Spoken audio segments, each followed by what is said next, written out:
Terima kasih Tuhan, pagi hari ini kami ingin diberikan kekuatan yang luar biasa biar kami belajar untuk melepas, bukan menggenggam. Dan ajar kami Tuhan kami agar bisa melepas lebih jauh lagi sehingga kami dapat diberkati oleh Engkau, sehingga kami tidak hidupnya selalu menggenggam dengan kemauan kami. Terima kasih Tuhan, haleluya, amin. Selamat pagi Bapak Saudara sekalian, dan hari ini pernahkah kita merasa bahwa kondisi ini tidak pernah bersahabat dengan kita?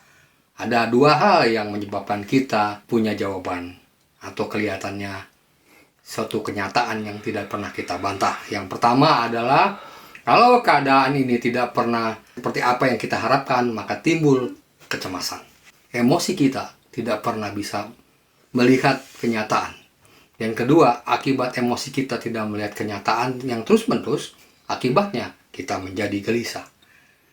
Kenapa kita gelisah? Karena kita tidak mengerti apa yang harus kita perbuat.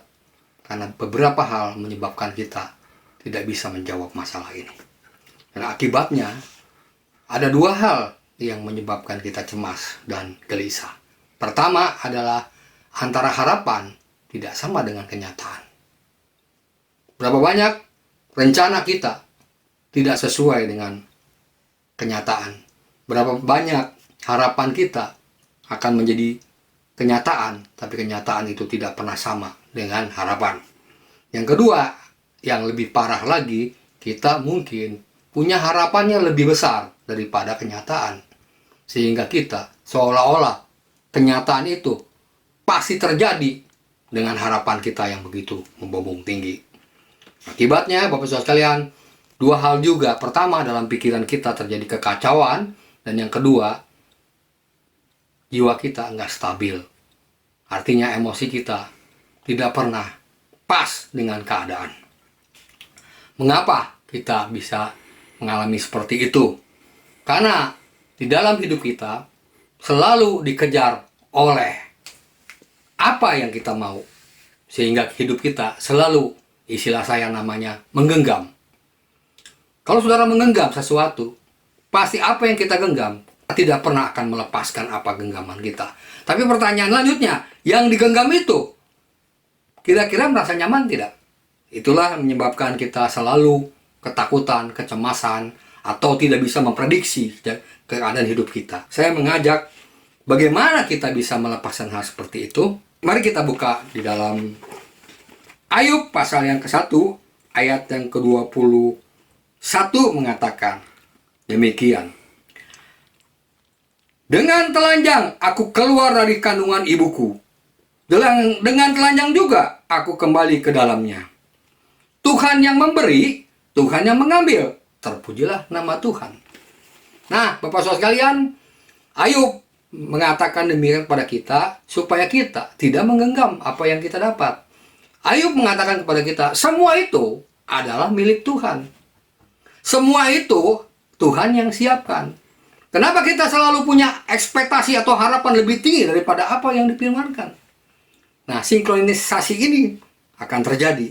Bapak Saudara sekalian, ada satu buku yang menarik, yaitu buku Sedona Method yang dikarang oleh Hal Dworkin. Dia mengalami hal-hal yang luar biasa. Pada saat itu dia bisa sembuh dari kankernya. Pada saat itu dia mengalami kegelisahan yang begitu besar, dia bisa sembuh. Satu kata yang diambil, yaitu di dalam Ayub 1 ayat 21 itu mengatakan bahwa dia hidup dengan telanjang. Dia hidup tidak ada apa-apanya. Karena Tuhanlah yang memberikan kepada itu. Sehingga, saudara sekalian, dia merasa bisa melepaskan. Kata ini yang saya bisa katakan, saya tidak baca lebih lanjut lagi. Kata ini mengatakan bahwa satu-satunya cara agar kita bisa lepas dari apa yang kita genggam. Jangan sekali-sekali hidup kita selalu ambil dan harus dapat sehingga kita menggenggam. Nah, satu kata yang mengatakan supaya kita mengerti bahwa kata melepaskan.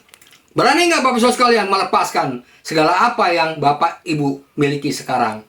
Saudara mesti sadar bahwa semua itu adalah milik Tuhan. Bukan milik kita.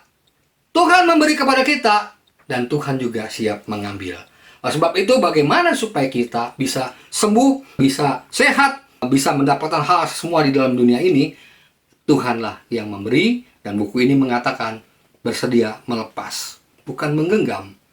Nah, Bapak Ibu saudara sekalian, saya mengajak kepada Bapak Ibu sekalian, apa yang kau genggam hari ini? Suami saudara, istri saudara, anak saudara, harta saudara, pekerjaan saudara, karir saudara, reputasi saudara. Mari, Bapak saudara sekalian, itu adalah sifatnya titipan. Dari siapa? Dari Tuhan. Kalau hari ini Bapak saudara sekalian diambil seketika itu adalah hak Tuhan. Nah, bagaimana kita bisa sembuh daripada segala kecemasan, daripada harapan yang palsu itu? Bapak Ibu saudara sekalian, saya ajak untuk bisa melepas. Mari kita belajar melepas. Sebagaimana kita punya anak, ketika dia besar, nggak mungkin anak kita, karena dia mungkin menjadi suami anak mantu kita, atau menjadi istri mantu kita. Tidak selamanya apa yang kita dapat adalah milik kita. Oleh sebab itu Ayub mengatakan, kalau dia hidup telanjang, kalau saudara atau kita seperti Ayub mengatakan, semua itu bukan milik kita, tapi milik Tuhan. Hari ini saya mengajak Bapak Ibu sekalian untuk bersedia melepas. Amin buat firman Tuhan.